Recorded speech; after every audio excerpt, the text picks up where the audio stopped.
Hello everyone, welcome to Manju's magical work. இன்னைக்கு normal needle use பண்ணி ரொம்ப ஈஸியாக ரொம்ப அழகான ஒரு சீக்வன்ஸ் ஃப்ளவர் எப்படி போடுறதுன்னு பார்க்கலாம். இதுக்கு சீக்வன்ஸு சுகர் பீட் வந்து ஆரஞ்சு கலரில் எடுத்திருக்கேன். சீவிங் த்ரெட் தான் எடுத்திருக்கோம். ஒரு கையூசி வந்து எடுத்திருக்கேன். சின்ன கையூசியாக எடுத்துக்கோங்க. பீட்ஸ் எல்லாம் உள்ளே போகிற மாதிரி பார்த்துக்கோங்க. சீவிங் த்ரெட் வந்து நான் சீக்வன்ஸ் கலரில் எடுத்திருக்கேன். இப்போ வந்து இந்த நீடிலில் வந்து த்ரெட்டை வந்து கோர்த்து வச்சுக்கலாம். த்ரெட்டுக்கு பின்னாடி வந்து நாட் போட்டுக்கலாம். இந்த மாதிரி ரவுண்டு வரைஞ்சிட்டு நம்ம ரவுண்டு வரைஞ்சதுக்கு மேலேயே நீடியில் வந்து அடியில் கிளாத்லேருந்து இன்சர்ட் பண்ணி எடுத்துக்கலாம். த்ரெட்டை வெளியே எடுத்ததுக்கப்புறம் ஒரு சீக்வன்ஸும் ஒரு பீடும் வந்து நான் லோட் பண்ணிக்கிறேன். நீடியில் கோர்த்துட்டு அந்த சீக்வன்ஸையும் பீடையும் வந்து அந்த ரவுண்ட் மேலே பிளேஸ் பண்ணிவிட்டு அந்த ரவுண்டுக்கு உள்ளே வந்து சீக்வன்ஸ் கிட்டையே நீடியில் இன்சர்ட் பண்ணி கீழே வந்து த்ரெட்டை இழுத்துக்கணும். இப்போ நம்ம ஒரு சீக்வன்ஸும் ஒரு பீடும் வந்து ரவுண்ட் மேலே பிளேஸ் பண்ணிட்டோம். இனி அடுத்து வந்து நம்ம ட்ரா பண்ண லைன் மேலேயே ஃபஸ்ட்டு போட்ட சீக்வன்ஸ் கிட்ட வந்து நீடில் இன்சர்ட் பண்ணி த்ரெட்டை எடுத்துட்டு சீக்வன்ஸும் பீடும் வந்து லோட் பண்ணிவிட்டு ஃபஸ்ட்டு பண்ண மாதிரியே வந்து உள்பக்கமாக வச்சு ஒரு ஸ்டிச் வந்து போட்டுக்கணும். நம்ம இதவே தான் ரிப்பீட் பண்ணணும். இதில் என்னென்னா நம்ம சீக்வன்ஸ் கிட்டேயே வந்து அந்த ரவுண்ட் மேலே ஸ்டிச் வந்து எடுக்கணும். அப்போ தான் வந்து நமக்கு ஒரு சீக்வன்ஸ் மேலே இன்னொரு சீக்வன்ஸ் வந்து பாதியாக வந்து ஓவர்லேப் ஆன மாதிரியே இருக்கும். லாஸ்ட்டாக கம்ப்ளீட் பண்ணும்போது நமக்கு ஃப்ளவர் மாதிரியே வரும். இப்போ வந்து இந்த ரவுண்ட் ஃபுல்லாக இதவே ரிப்பீட் பண்ணி நம்ம கம்ப்ளீட் பண்ணிக்கலாம். லாஸ்ட்டு சீக்வன்ஸ் மட்டும் ஒன்று சேஞ்ச் பண்ணணும். அது எப்படின்னு நான் வந்து சொல்கிறேன்.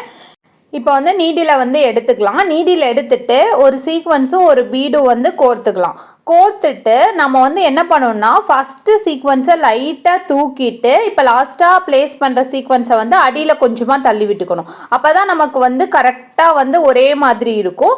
இனி எப்போ போல் ரவுண்டுக்கு உள் பக்கமாக நீடில் இன்சர்ட் பண்ணி ஸ்டிச் வந்து போட்டுக்கலாம். இப்போ ஃபஸ்ட் ரவுண்ட் கம்ப்ளீட் பண்ணிட்டோம். இனி செகண்ட் ரவுண்ட் வந்து ஃபஸ்ட் ரவுண்டோட ஏதோ ஒரு 2 சீக்வன்ஸுக்கு சென்டராக வந்து நீடில் இன்சர்ட் பண்ணி த்ரெட்டை எடுத்துட்டு ஒரு சீக்வன்ஸும் ஒரு பீடும் வந்து லோட் பண்ணிவிட்டு ஃபஸ்ட் ரவுண்டுக்கு பண்ண மாதிரியே அந்த சீக்வன்ஸ் எங்கே முடியுதோ அது கிட்ட வந்து உள்பக்கமாக ஒரு ஸ்டிச் போட்டுக்கிறோம்.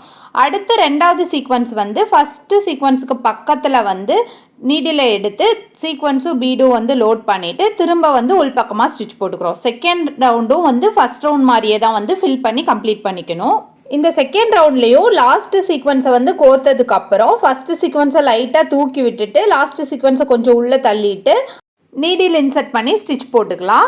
இனி நான் வந்து குந்தன் ஸ்டோன் வந்து பிளேஸ் பண்ண போகிறேன். உங்களுக்கு வேணும்னா இன்னொரு ரவுண்ட் கூட சீக்வன்ஸ் வந்து லோட் பண்ணி ஸ்டிச் போட்டுக்கலாம். இனி என்னாட் எப்படி போடுறதுன்னு பார்க்கலாம். நீடில் வந்து கிளாத்தில் இன்சர்ட் பண்ணி வெளியே எடுக்கணும். வெளியே எடுக்கும்போது த்ரெட்டை ஃபுல்லாக எடுக்கக்கூடாது. அடியில் கொஞ்சம் த்ரெட் இருக்கணும். இப்போ வந்து நீடில் திரும்ப கிளாத்தில் இன்சர்ட் பண்ணிவிட்டு அடியில் வந்து த்ரெட்டை வந்து அந்த நீடில் வந்து சுற்றிட்டு அதுக்கப்புறம் நீடில் ஃபுல்லாக வந்து இழுத்திங்கன்னா நாட் வந்து விழுந்துடும்.